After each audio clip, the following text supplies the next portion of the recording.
தொடர் காய்ச்சல். தொடர் காய்ச்சல்னா காலையில் வந்திருக்கோம், சாயந்தரம் நல்லா இருக்கும், திருப்பி விடிய காலையில் வந்துடும். அப்புறம் அதே மாதிரி மாறி மாறி வந்துக்கிட்டே இருக்கும். அப்போ உடல் வந்து தேராது, சாப்பிட முடியாது, உடம்பு வலி இருக்கும். அவங்கள உடம்புல வந்து ரத்தம் ஊறுறது குறைஞ்சிரும். அப்போ நடுக்கம் கூடிரும். அந்த தொடர் காய்ச்சல் வந்துச்சுனாலே ரொம்ப சிரமம். அந்த தொடர் காய்ச்சலுக்கு முக்கியமான மருந்தா சீந்தில் குடி, சின்ன வெங்காயம், அரிசி திப்பிலி, சுக்கு, வால்மிளகு, பூண்டு இதெல்லாம் கூட்டு கலவையாக சேர்ந்து இப்போ நம்ம மருந்தாக தயாரிக்க போகிறோம். தொடர் காய்ச்சல். தொடர் காய்ச்சல் எப்போல்லாம் வருது அப்படின்னாக்கா, மழை காலத்தில் வெயில் காலத்தில் திடீர்னு மழை பெஞ்சிட்டு நின்றுட்டு திரும்ப ஒரு வாரம் 10 நாள் கழித்து மழை பெய்யும். அந்த மாதிரி சூழ்நிலைகள் வந்து தட்பவெப்பநிலை மாறுற காலத்தில் வந்து நம்ம தண்ணிக்குள்ளே தவறி நனைஞ்சிருவோம். சில பேர் வந்து ரொம்ப நனைஞ்சிருவாங்க. அப்படி இருக்கிறவங்களுக்கு அந்த உடம்பு சூடும் குளிர்ச்சியும் தாக்குறப்போ காய்ச்சல் விட்டு விட்டு வந்துக்கிட்டு இருக்கும்.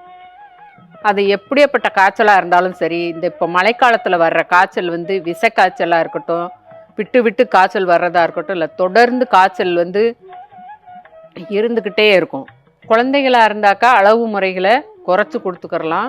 பெரியவங்களாக இருந்தாக்கா இப்போ நாம் சொல்கிற அளவுக்கு நீங்கள் சாப்பிட்டுக்கிட்டீங்கனாலுமேவும் உங்களுக்கு அந்த தொடர் காய்ச்சல் போயிடும்.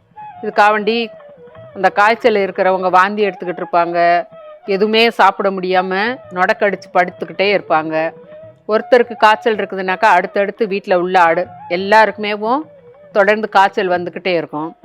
இப்போ நம்ம தயாரிக்கிற மருந்தை வீட்டில் உள்ள எல்லாருமே சாப்பிட்டுக்கிறலாம். அப்படி சாப்பிட்டுட்டிங்கனாக்கா இந்த காய்ச்சல்லேருந்து தொடர் காய்ச்சல் யாருக்குமேவும் வீட்டில் இருக்க ஒருத்தருக்கு வந்துருச்சுன்னா எல்லாரும் சாப்பிட்டுக்கிட்டிங்கனாலும் எல்லாருக்கும் அடுத்து காய்ச்சலே வராது. விஷக்காய்ச்சலாக இருந்தாலும் தொடர் காய்ச்சலாக இருந்தாலும் அந்த காய்ச்சலுக்கான மருந்து தயாரிக்கும் முறையை பற்றி நாம் இப்போ பார்க்கலாம். மழை காலத்தில் தான் அந்த மாதிரி தொடர் காய்ச்சல்கள் வந்து அதிகமாக வந்துக்கிட்டு இருக்கு. அதுக்கான மருந்து தயாரிக்கும் முறையை இப்போ பார்க்கலாம். சீந்தில் கொடி. சீந்தில் இருக்க காய்ச்சல் ஏது அப்படின்னு சொல்லி ஒரு பழமொழி இருக்குது. இது அமிர்தத்துக்கு சமமானது. அமிர்தவள்ளி இதுக்கு ஒரு மாற்று பேர்.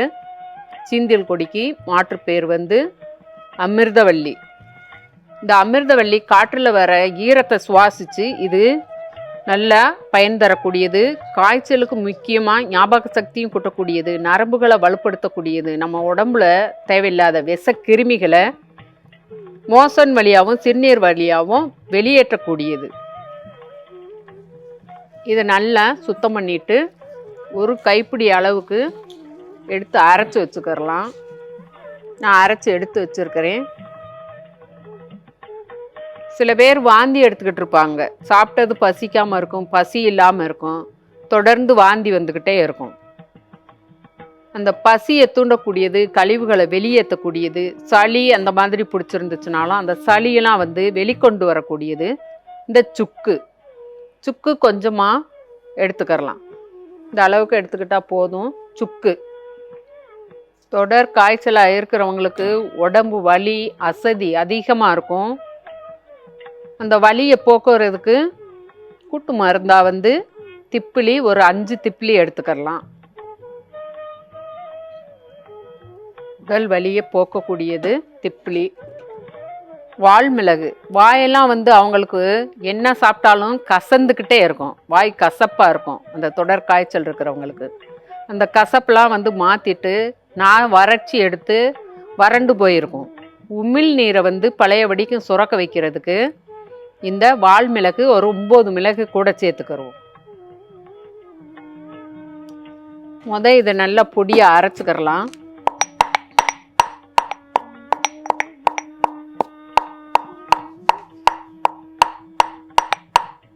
இப்போ இது கூட 2 பல் சின்ன வெங்காயம் சேர்த்துக்கிறணும்.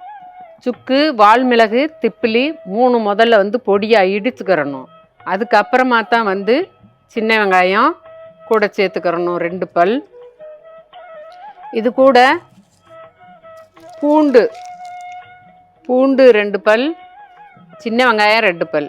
இதை சுத்தம் பண்ணிவிட்டு கூட சேர்த்து போட்டு அரைச்சிடணும்.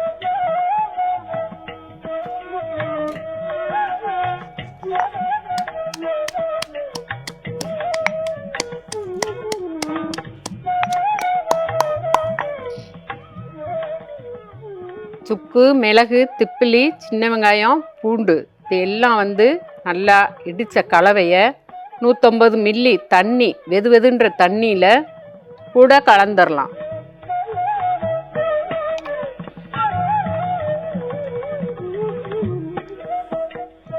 இப்போ இது கூட நம்ம சீந்தில் தண்ணி விட்டு அரைச்சி எடுத்து வச்சிருக்கிறத ஒரு 30 மில்லி கூட கலந்துடலாம். சாராக கலந்துக்கிறணும்.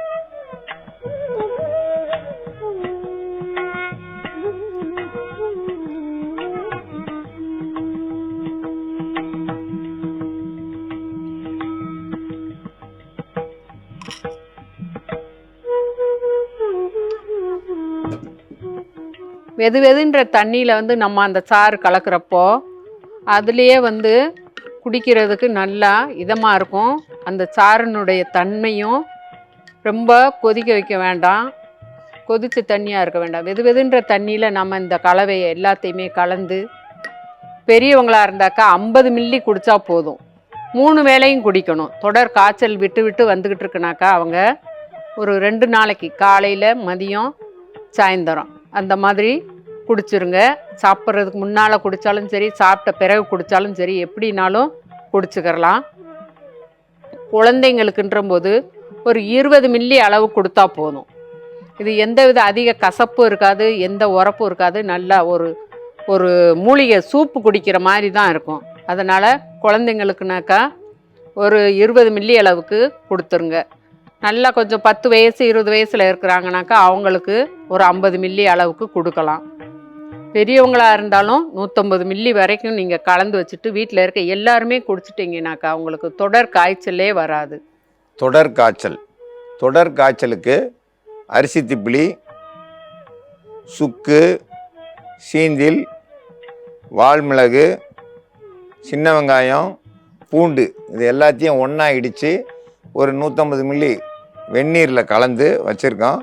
இதை வந்து கொஞ்சமாக குடித்தா போதும். ஒரு 50 மில்லி அளவு குடித்தா போதும் ஒரு வேளைக்கு. எப்படியாப்பட்ட காய்ச்சலும் சரியாகும். 2 நாளைக்கு 6 வேளை கண்டிப்பாக குடிச்சாகணும். அப்போ தொடர் காய்ச்சல் இல்லாமல் போகும். தொடர் காய்ச்சலுக்கு இது ஒரு சிறந்த மருந்து. இந்த மருந்தை பயன்படுத்தி பயன்பெற வேண்டும் என்று கேட்டுக்கொள்கிறேன்.